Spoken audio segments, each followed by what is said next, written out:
But when the evenings came and guests attended the temple, the devotees felt compelled to give live classes. Rai Ram, Brahmananda, Satsvarupa, and Rupanuga took turns giving brief talks and even answering challenging questions from the same Lower East Side audiences that Srila Prabhupada had lion-tamed for 6 months. Things were shaky and lacking without him, and yet, in a sense, he was still present. And the devotees found that everything, the chanting, the cooking, the taking of prasadam, the preaching, could still go on. On January 19, just 3 days after his arrival in San Francisco, Prabhupada had returned back to his New York disciples.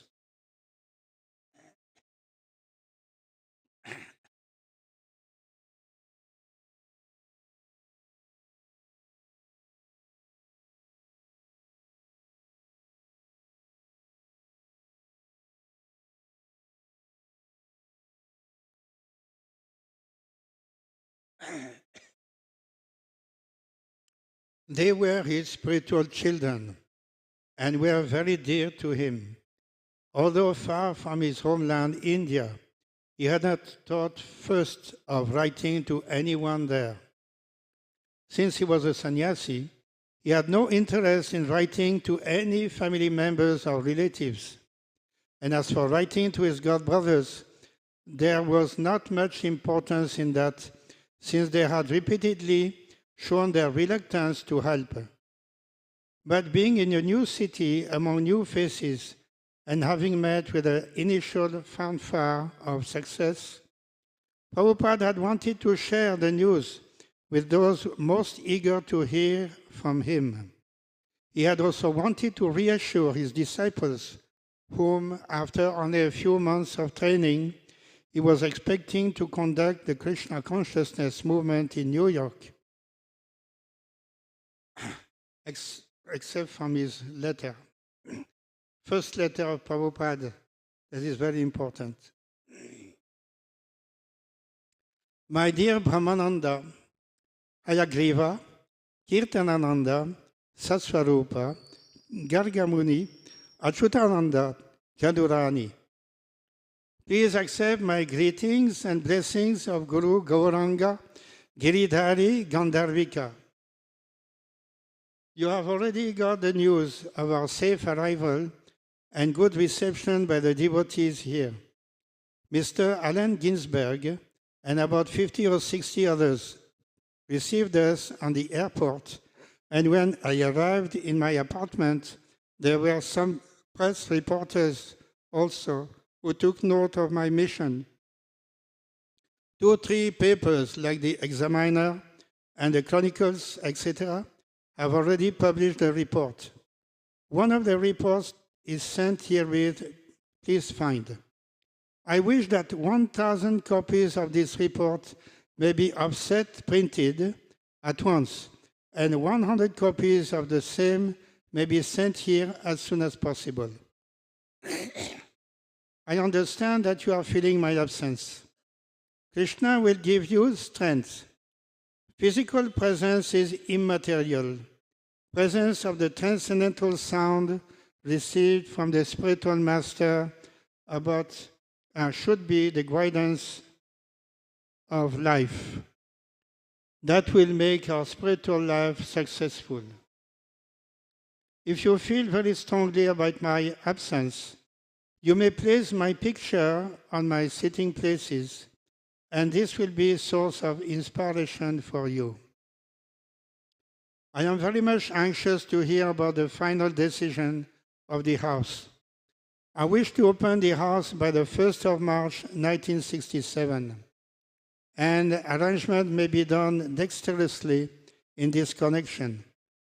I have not as yet received the tapes for dictaphone, and I have sent you tapes yesterday. Please offer my blessings to Sriman Neil. Sriman Rayaram is cooking well and distributing prasadam to the devotees, numbering sometimes 70. It is very encouraging. I think this center will be a very nice branch without delay. Everything is perspective. Hope you are well and awaiting your early reply. End of quote. The letter had helped, especially the second paragraph. Brahmananda had posted it in the storefront. Now Swamiji had clearly enunciated that they were still with him, and he was still in New York with them. It was something special, service to the spiritual master in separation. And even the devotees in San Francisco, who were with Swamiji every day, could not yet know its special taste. While the devotees in New York performed their daily duties, they often quoted from the letter and thought about it. Quote, Krishna will give you strength. Physical presence is immaterial. Presence of the transcendental sound received from the spiritual master should be the guidance of life that will make our spiritual life successful. End of quote. Although Prabhupada had written that they could place his photograph on his seat, no one had a photograph. They had to ask the devotees in San Francisco for one. A boy took some poor color snapshots and sent them to New York, and the devotees placed one at Prabhupada's sitting place in his apartment. It helped. For Prabhupada also, the letter to his disciples in New York marked a milestone. This was the basis on which he hoped to conduct a world movement. He could travel from place to place and yet be simultaneously present in many places by his instructions. Brahmananda, as president of the New York Temple, frequently phoned San Francisco. Quote, the chanting is a focal point, he told Hayagriva. We can always sit and chant.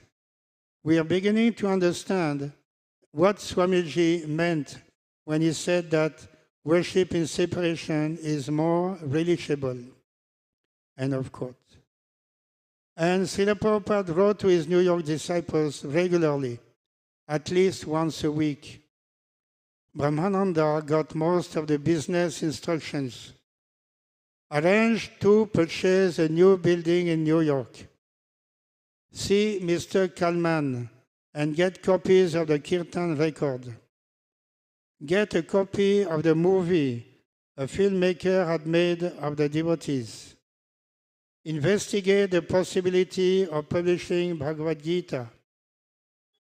Quote, if I am assisted by one expert typewriter, Prabhupada wrote Brahmananda, we can publish every 3 months a book. And the more we have books, the more we become respectable. End of quote.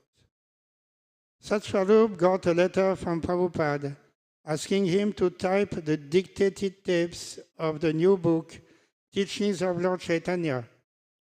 Although Prabhupada's typist, Neil, had gone to San Francisco, after a day he had disappeared.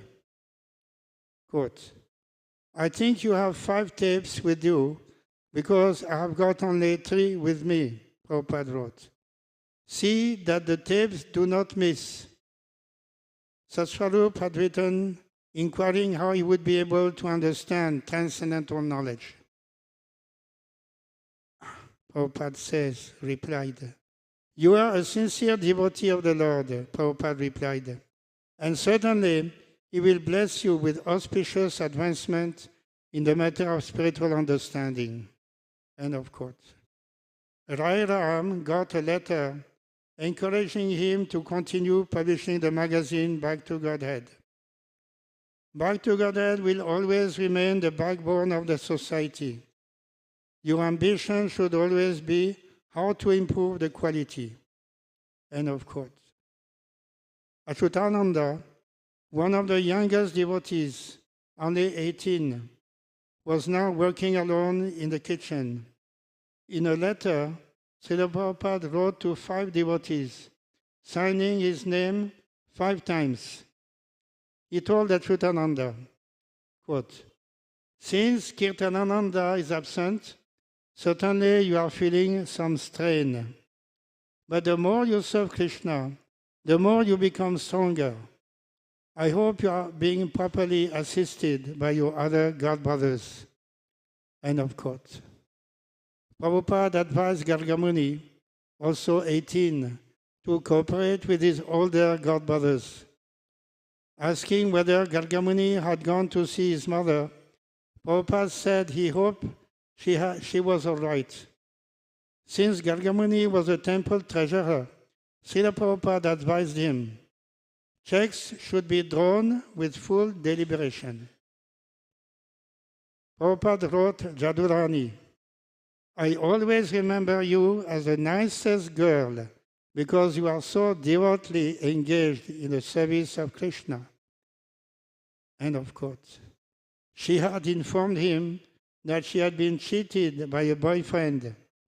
And Srila Prabhupada replied, "Better you accept Krishna as your husband, and he will never be unfaithful.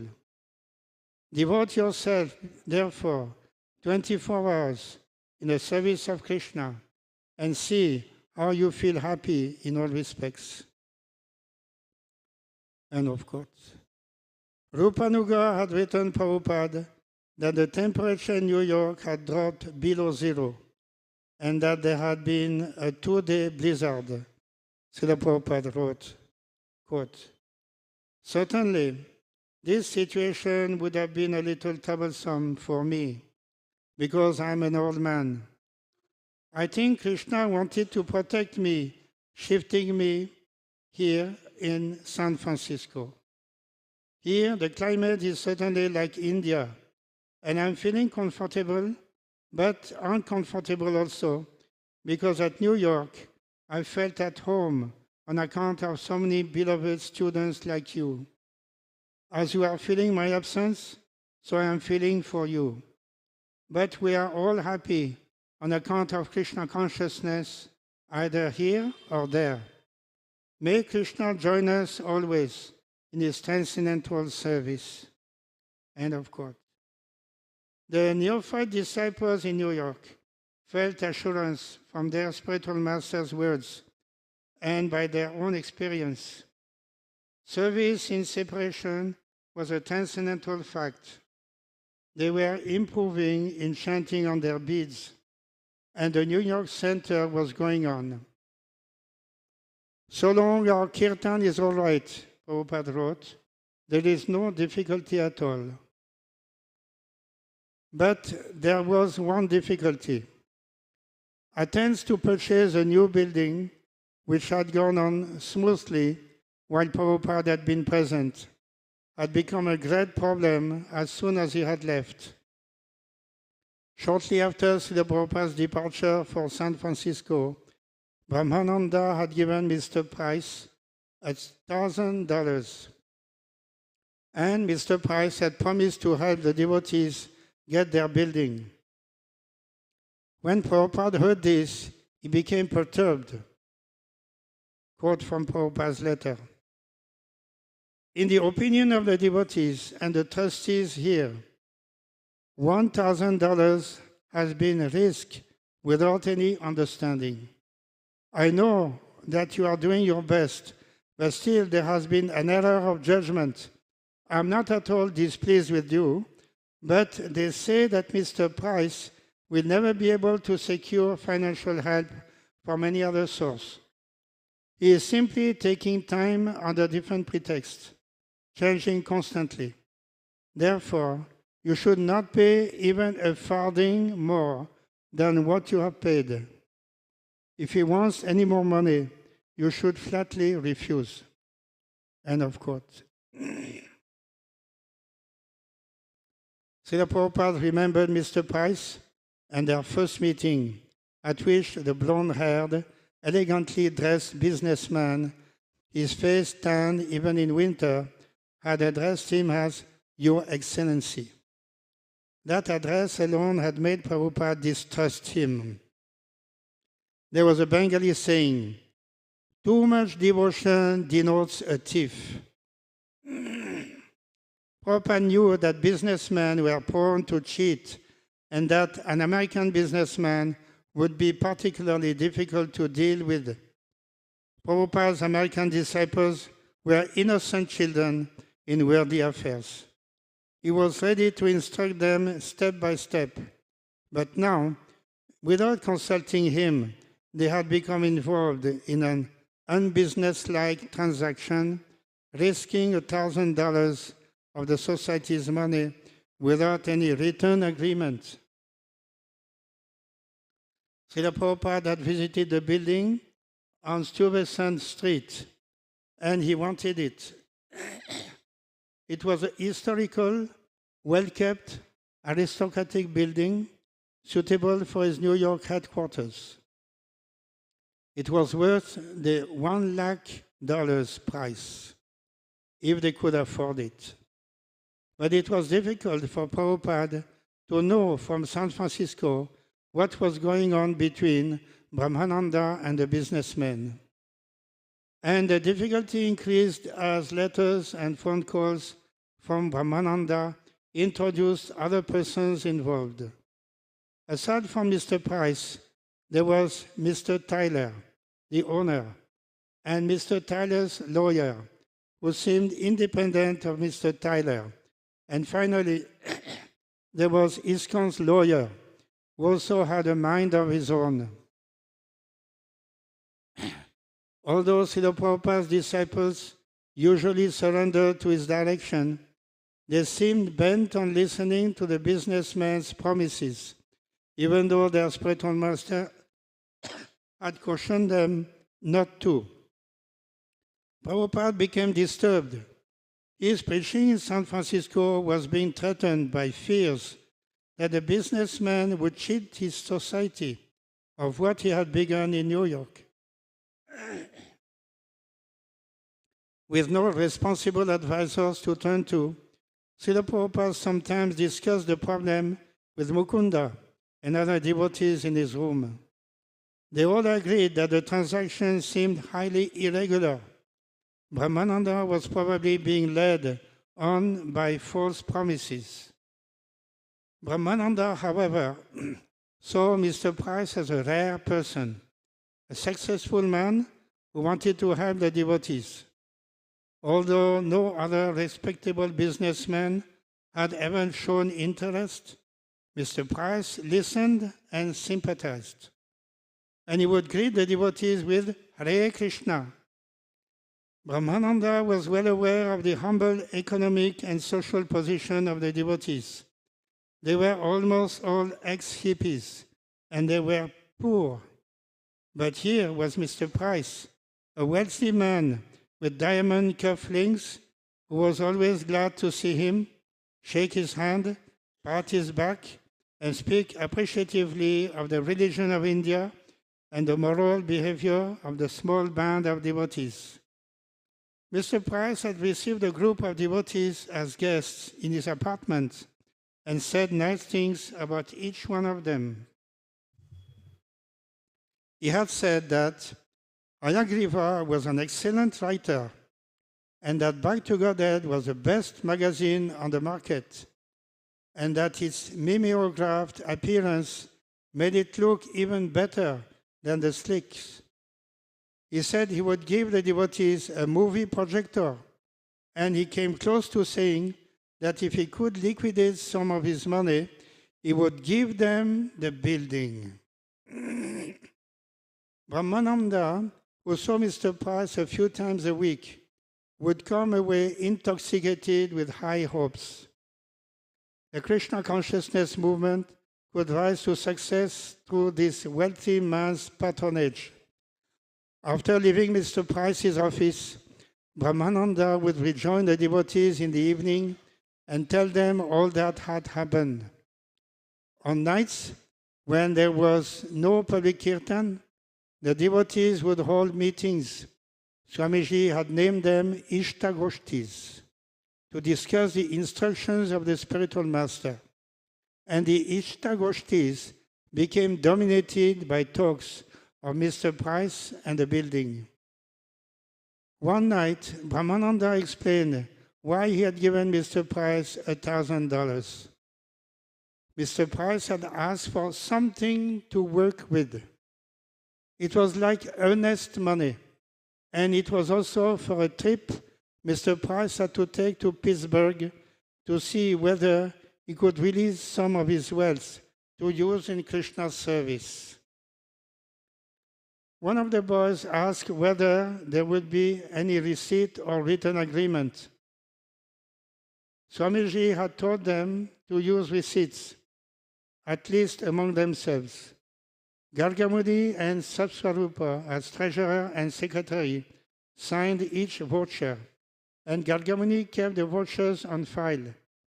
These included requests for items like 50 cents for a hat and $3 for sneakers.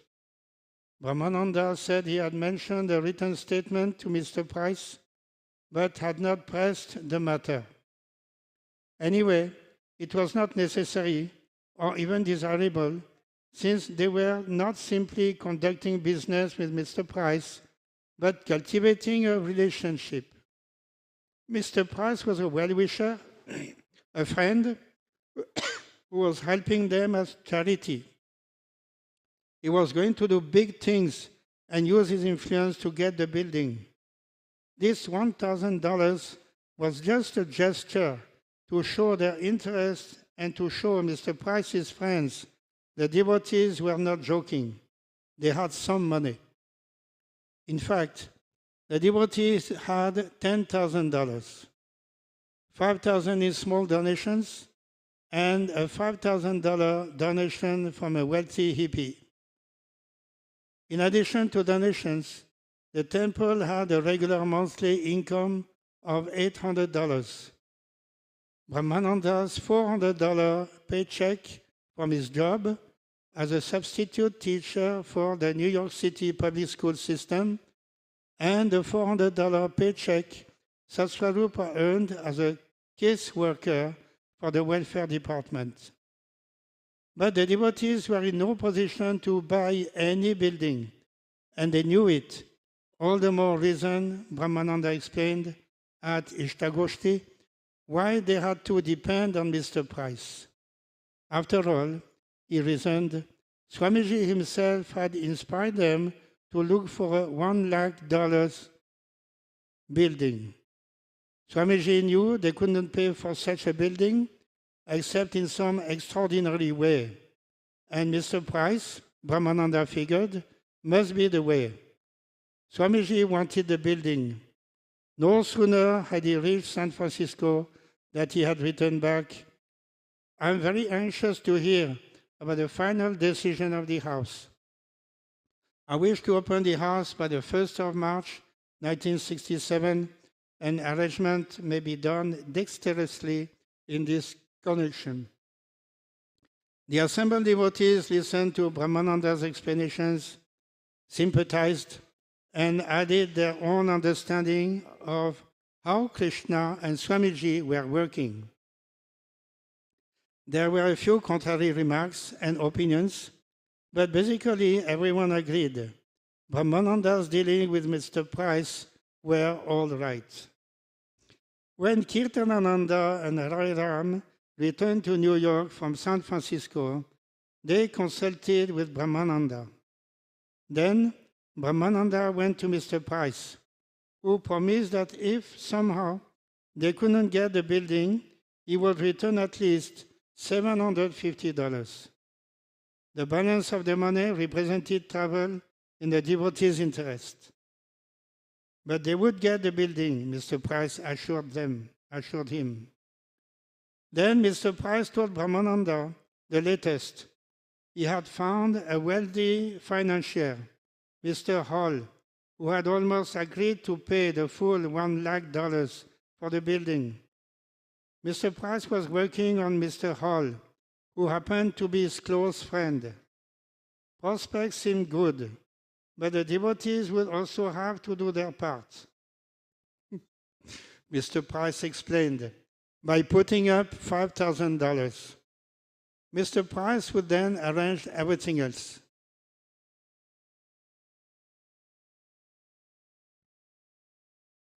So maybe we can stop here for today.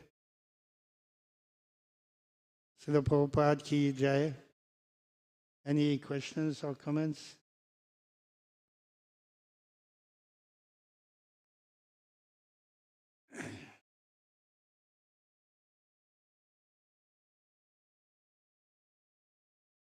Srila Prabhupada ki jai.